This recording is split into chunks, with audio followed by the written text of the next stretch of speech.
Shabbat Shalom. Welcome back to Take Time for Torah. This week is Parshat Pinchas, named for Aaron's grandson, Pinchas ben Eleazar ben Aharon HaKohen. Pinchas's passion comes through to us in this Torah portion for turning back the wrath of God, but also his passion for God, the faith that he shows, the zealousness he shows for God. Included in this Torah reading is also the famous story of the apportionment of the land of Eretz Yisrael, how the land was split between each tribe, and from that the story of Benot Zlafechad, the daughters of Zlafechad. Zlafechad gave birth only to daughters and had no sons. So he was going to lose his inheritance until his daughters went to Moshe and they shared their concerns.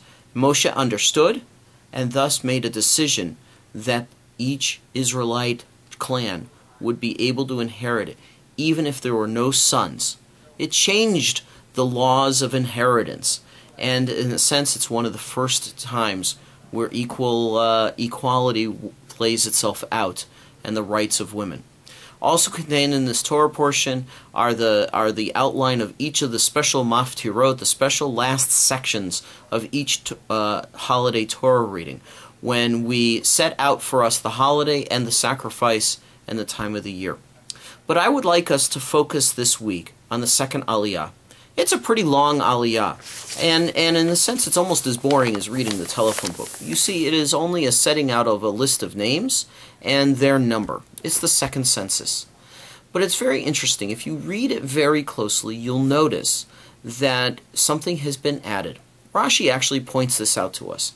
Rashi teaches us that the Israelites were concerned about losing their identity. And actually the outside nation said, how is it that you can maintain your identity? You were once slaves in Egypt, and the Egyptians assimilated you. And the way that they were able to ensure that their identity remained strong was through the verses found in this aliyah. You see, each clan of each tribe is laid out. And here's what they're called. Lepalu, Mishpachat HaPalui. That the tribe, that the family of Palui were the Palulites. Now the English doesn't pick it up, but if you look at the Hebrew of that last word, HaPalui, and each tribe is worked out this way, you'll notice that the word begins with a Hey and ends with a Yud. Hey and Yud are two letters of the name of God. And this is what Rashi points out to us. Rashi points out to us that each clan is surrounded by God. HaPalui, Yud Hey, follows or surrounds the family of Palu. And in a sense, this is a very powerful idea for all of us. You see, God is always around us. God surrounds us, and more importantly, God protects us. God protects our identity as Jews and as Israelites. And that's a very strong notion for us. In the feudal times, the medieval times, we were forced to begin to take last names. And here in America, everyone has a last name. So in a sense, we sometimes lose a little bit of our identity. So we're reminded this week through these verses found in this second aliyah that we have to maintain our identity through our names. And our names are protected. They are kadosh because they are surrounded by God. Our names are important to us. You see, they teach us who we were, what we are today, and what we could be in the future. We name often in the Ashkenazi tradition, we name our children after relatives who have passed away. In the Sephardi tradition, they name them after relatives who are still alive. But in a sense, we always want to pass on what are the values of our ancestors. For example, our oldest son is Benjamin Moshe, and he's named for his maternal great-grandfather and his paternal great-grandfather.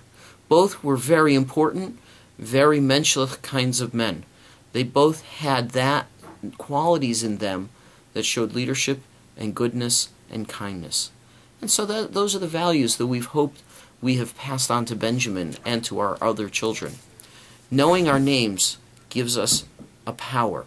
It gives us a strength of our identity and who we are as individuals.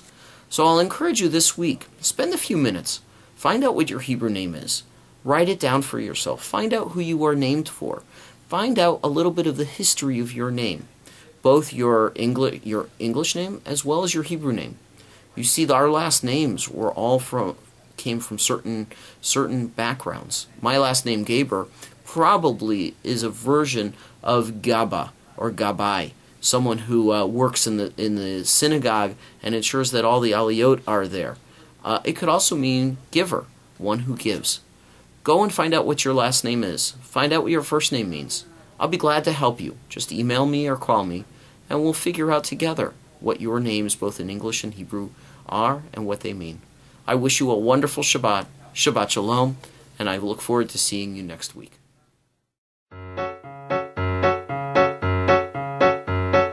Handa